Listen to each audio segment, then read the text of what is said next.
There's been a lot of media interest and commentary driven by the adoption of tools like ChatGPT on the role of AI in professional services. A lot of tax leaders will be grappling with how they're going to adapt to the new world where ChatGPT and other advanced AI is impacting their tax function. To explore that in a bit more detail and understand how you as a tax leader can be ready to harness the power of artificial intelligence and be ready for the future of tax, I'm joined today by two expert guests. Ben Alarie is a professor of tax law at the University of Toronto and holder of the Osler Chair in Business Law. He's the CEO and co-founder of BlueJay, an AI tax startup, and also the author of a book that addresses this exact topic, the legal singularity, how AI will make the law radically better. I'm also joined by Chris Barnes. Chris Barnes is a partner in our London office and leads our national reward practice. So, Chris, coming to you first. Tax leaders are grappling with how they'll embrace AI in their tax function. As someone who's recently gone on that journey yourself, can you share a bit of experience with them? It's a really interesting journey because we're constantly looking for ways that we can use AI technology. And one really effective way that we've done it is in the collaboration that we've had with BlueJay, building our employment status tool. Employment status is a really technical area, looking at case law, looking at the facts of the individual, and determining whether they're employed or self-employed. Really, really helpful for our clients. That's really interesting, and as you say, employment status is quite a complex area, so it must have been a difficult journey to go on to learn to trust the results that you're getting from a tool like BlueJay. And again, I imagine that's a path that all of our tax leaders will have to walk in future. Maybe Ben, turning to you now, with 7 years of experience in applying AI to tax, can you share some learnings of how other professionals have gone on that journey that will help our tax leaders embrace that change? Absolutely, and I think my favorite analogy on learning how to trust technology is born out of the fact that I've spent way too much time in my life waiting in traffic. And so it's taken me quite a while to trust my GPS, and when it's directing me to take an alternative route, an unusual route to where I'm going, whether it's home from the office at the end of the day or into the office in the morning, I have so often second-guessed that guidance from the GPS. And as a result, have won these hard-won lessons of actually learning to trust the technology. And it mirrors the journey that a lot of tax professionals go through using BlueJay. And the first few times that they use BlueJay, they're often surprised by the precise nature of the feedback that they're getting from the system.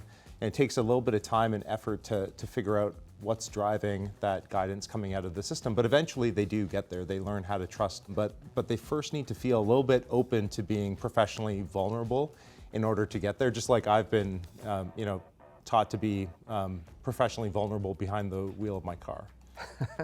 Okay, so great analogy, and I love the idea of having to be professionally vulnerable, having to open yourself up and just lean into the experience in order to build that trust. And Chris, is that the journey that you've been on?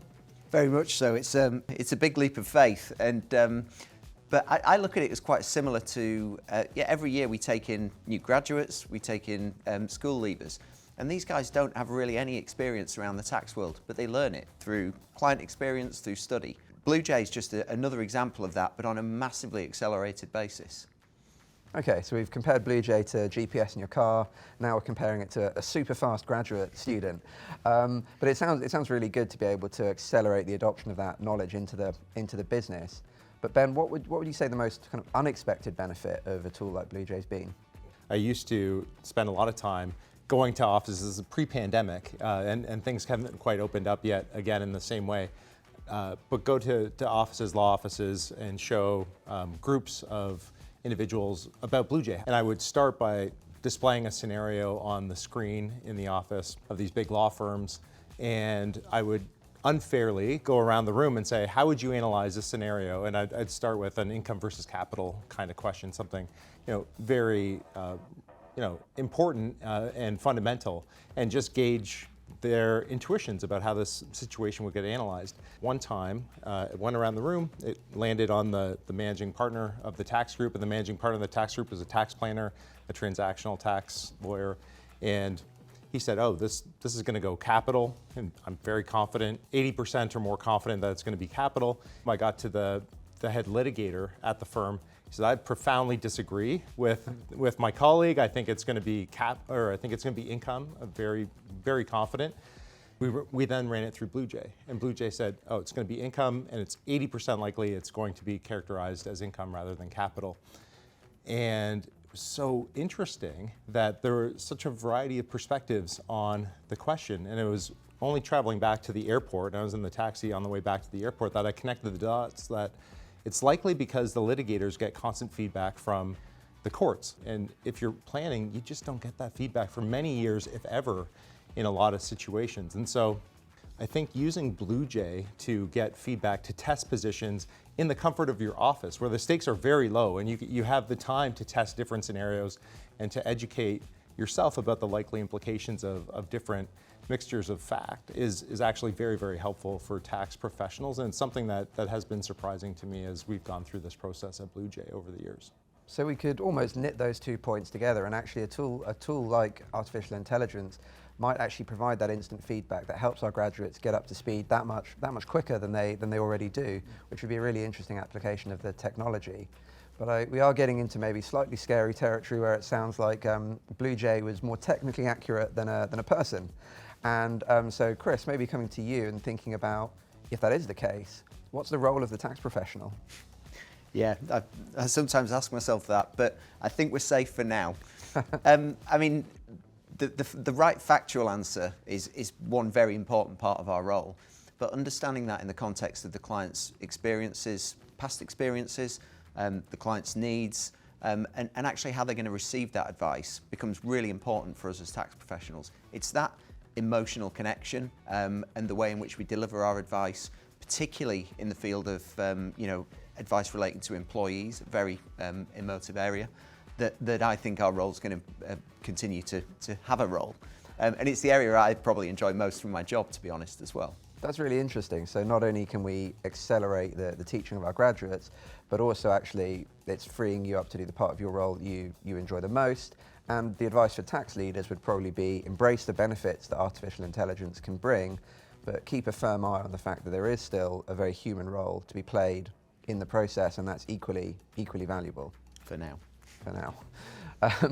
And for now is probably a great way to think about the future. And Ben, we're seeing a massive acceleration in how quickly these tools are being rolled out and adopted. So what's next, and what should tax leaders be preparing for? It's an incredibly exciting time, and things are changing very, very, very quickly, as you know, Stu. And one of the things that I'm really excited about is where the next generation of tax AI takes us.